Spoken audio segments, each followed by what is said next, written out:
dragons! It's me, DragonSnips, and welcome back to another video. And no, it has nothing to do with what's underneath my bed. Oh well, that happened. A little bit of it, but you can't really. This is a big surprise that's coming. Don't worry, it's coming. It's not done yet, but it's coming. So yes, I mentioned that I'm doing something today that has nothing to do with underneath the bed. What I'm doing is a sculpting video. Yay! And last time I did a painting, which that didn't do so well. Oh well. But I am going to be doing something with sculpting. And I really hope this does well because I worked so hard on this one, number one. And number two, it is based on something that it's based on a game plus a movie. Anyways, let's get started. So I started by trying to figure out how long this bad girl is going to be. I just needed a long shaped one to get to where I needed to go. After figuring that out, I took a tinfoil and started building the body up. More building up, more building up, more building up, more building up. This took so long that the movie has come and gone. Man, I really missed it. I wish it was here still. Anyways, I don't have polymer clay at the moment, so I grabbed out some air dry clay and started adding the first layer to the base of the figure, I guess. I always do this the first time so I can hold the shape before I sculpt the rest of the creature. This is what I did with polymer clay, but because I don't have polymer clay, I'm doing it with air dry clay. I think, wait, you guys already know that by now. Okay, once all that was done and I allowed it to dry, it was time to add in the next layer. It's like adding another layer in Photoshop or something like that, but it's with clay, but not in Photoshop. I'm good at this, guys. After adding in the next layer, well, before I added in the next layer, I marked out what I wanted to add with a Sharpie, and then I added the bumpy bump on her back, just like our Lord and Savior Ravish intended to be. Bumpy texture after bumpy texture, I built up the spine and the tail of this eel. Now it's time to add what I think is the ribcage, but I don't know. I just added where I think it should go. I even included it in her tail, but we haven't gotten that far yet. I think I would just stump on what to do, so I took a break, looked up artwork made by the lovely Deadly Melody.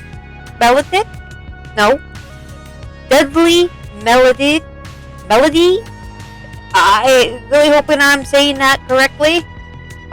She's on Instagram, and her artwork helped me with the rest of the sculpture. The fun fact, before she uploaded the artwork of the blood eel, I had drawn up a concept of what I thought the eel was going to look like, but she did a way better job than I did. I'll show you guys a drawing of what the eel looked like, what I thought the eel looked like. Oh, back to the sculpting. I added the gill on her side while also adding wires to those gills. I removed them later, but they are going to be added into the final result of this thing.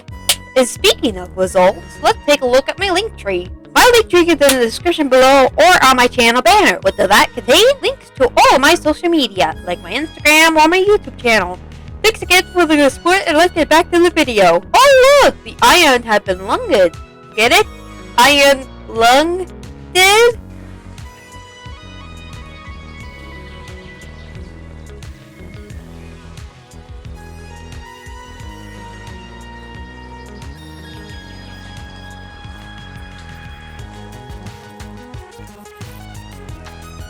Your joke sucks. Okay, she looked a little bit different as I was starting to work on the head more. As I was working on this project, Deadly Melody uploaded more artwork of the blood eel, which gave me more angles to look at, which really helped with the sculpting process. I can't stop praising Deadly Melody for her work on Iron Lung. Heck, Markiplier also did a great job with the movie as well. At this moment, I think I landed in a stump. I stopped working on this project for a very long time. I started to become scared with working on the head. I started working on the teeth just to get my mind off of it, but the head was the big struggle. I just sat down, stared at the ceiling, and wondered where my life was going. Sorry to get a little bit too deep there, but I worked on the head off of camera because I was so worried about it that I just figured I'd just do it off camera. Heck, even the tail was a bit of a challenge for me because, well, I can't sculpt hands or feet to save my life. I think it's time for me to jump through a portal and just to get the heck out of here. The tail was giving me a struggle like the head. I did my best, guys. This is what I get for having a huge struggle with feet and hands. After doing my best with the tail, I move on to airbrushing this entire figure. And even that gave me a struggle. No, not like I don't know how to airbrush. It's just that the air gun was giving me a hard time. It didn't want to work with me. Found out it was clogged. Then putting it back together was a hassle. But once I was able to get it to work, the result came out beautiful. But after that, I think I just needed to lie down and do nothing. Now it's time to work on her fins. Whatever they're called. Or whatever they're called. And these are annoying to me. I just pretty much brushed them, but I still like how they turn out because it kind of give off this rusty feel, but bloody rusty feel, if that makes any sense.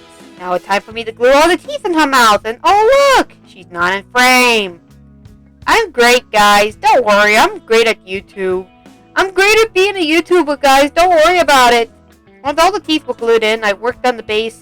I just grabbed out sculpting mold and started making the base, spreading it all over the board like butter on bread. It did kind of crack in some places after it dried, and then it warped. So what I did is that I placed it on like plastic bag after wetting the bottom and just let it sit there, and it just kind of flattened out. However, that caused the base to crack even more. Maybe I added too much water to the sculpting mold. Maybe that's the problem. I did take it outside, both the eel and the sculpt, the base, and took them outside and sprayed them down with a glossy varnish because I want her to look glossy. I want her to look wet. Now I did want it to kind of like put her in like a resin fill. But number one, I don't have deep resin that I could do it like a deep pour, number one. And number two, I don't really have like a good enough space to do a resin pour where I can just leave it for the day. I don't want to leave my project outside because a threat of it possibly raining or something. I really don't want to take a shower outside. Yeah, I didn't do the resin as much as I really want to. Once I added in the final details and after gluing her onto the base, which I did off camera, this project is finally done.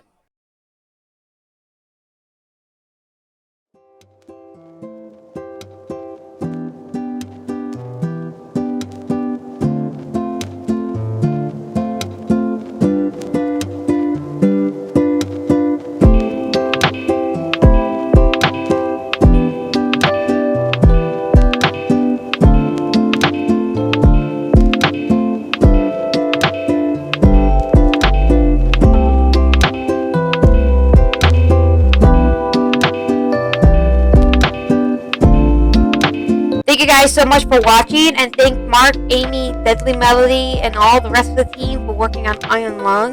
The movie was such an amazing experience from start to finish.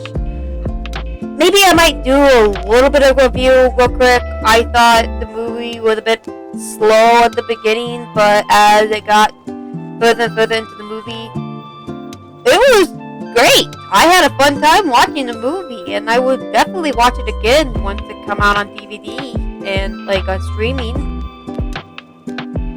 But yeah, thank you guys so much for watching. If you guys like this video, consider subscribing. Also, don't forget to hit that like and comment if you want. Maybe suggest another like idea if you guys want to see. Maybe more Markiplier stuff. I don't know. Maybe I might make a Markiplier dragon. That might be a good idea. Anyways, I'll catch you dragons in the next video. Goodbye for now.